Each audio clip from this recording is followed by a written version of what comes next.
Good morning student.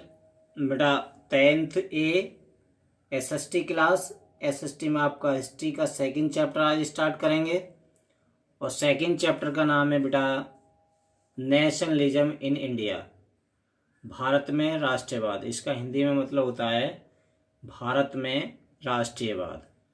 ठीक है, तो जब भारत में राष्ट्रीयवाद आया तो उससे पहले की स्थिति की बात हम करते हैं। उससे पहले स्थिति क्या थी? तो पहले की स्थिति बात करते हैं तो फर्स्ट वर्ल्ड वार पर हम चले जाएंगे। फर्स्ट वर्ल्ड वार हमारा 1914 में स्टार्ट हुआ था, 1914 में स्टार्ट हुआ था। जिसने क्या किया? The first world war create a new economic and political situation world wide. प्रथम विश्व युद्ध ने पूरे संसार में एक नई स्थिति बना दी, चाहे वो आर्थिक स्थिति थी या राजनीतिक स्थिति थी। इन 1918 की बात करें, 1918 में समाप्त हुआ था। 4 वर्ष चला था, 1914 से स्टार्ट होकर के और 1918 तक चला था first world war. The first world war came to an end, मतलब 1918 में ये प्रथम विश्व युद्ध समाप्त हो गया। Indian history faced heavy losses. Indian industries, correct कर लीजिए, इंडियन इंडस्ट्री जो भारत के उद्योग थे, फेस्ड हैवी लॉस, उन्हें बहुत भारी नुकसान हुआ।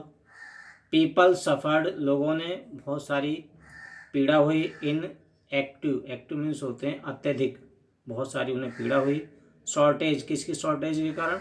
ऑफ फूड, भोजन की कमी पड़ गई, है नी, बहुत सारी भोजन की कमी पड़ गई। इन्फ्लुएंस, और वो प्रभावित हुए इससे, कमी से।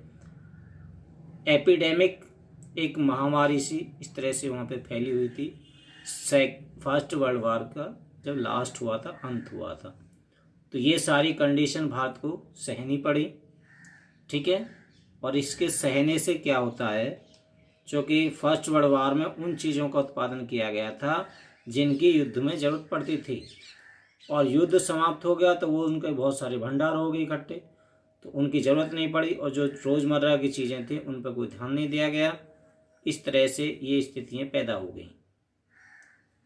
ठीक है, तो इस तरह की स्थिति पैदा हो गई हमारे देश में।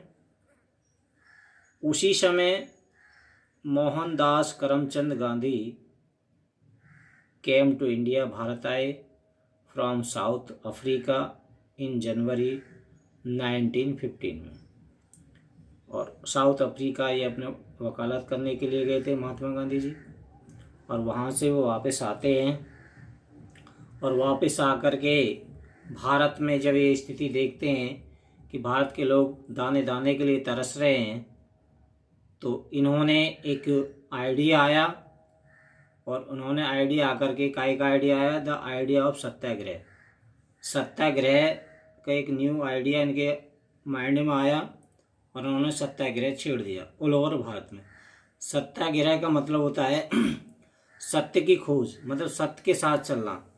हम झूठ नहीं बोलेंगे, सत्य के साथ रहेंगे और अपने जीवन यापन करेंगे, और अपने जो हमारे ऊपर जो शासन के खिलाफ लड़ेंगे, लेकिन ईमानदारी से लड़ेंगे। ठीक है, Gandhi ji new method of agitation, agitation means होता है उत्तेजना, एंड प्रोटेस्ट, विद्रोह, या based truth and non violence.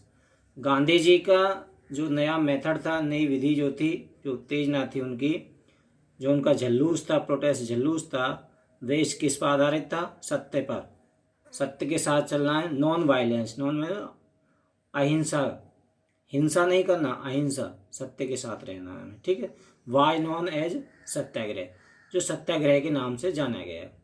तो ये तो था उनका सत्याग्रह। ठीक है, फर्स्ट वर्ल्ड वार की स्टोरी मैंने आपको बता दी, कब स्टार्ट हुआ और कब समाप्त हुआ, और सत्याग्रह क्या था उसके बारे में बता दिया। देखिए एक बार फिर सुन लीजिए।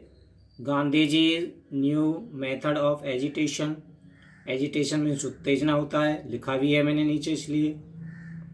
एंड प्रोटेस्ट, जो जल्लूस था। Based truth, and non violence was as a satyagraha. Gandhi ji का जो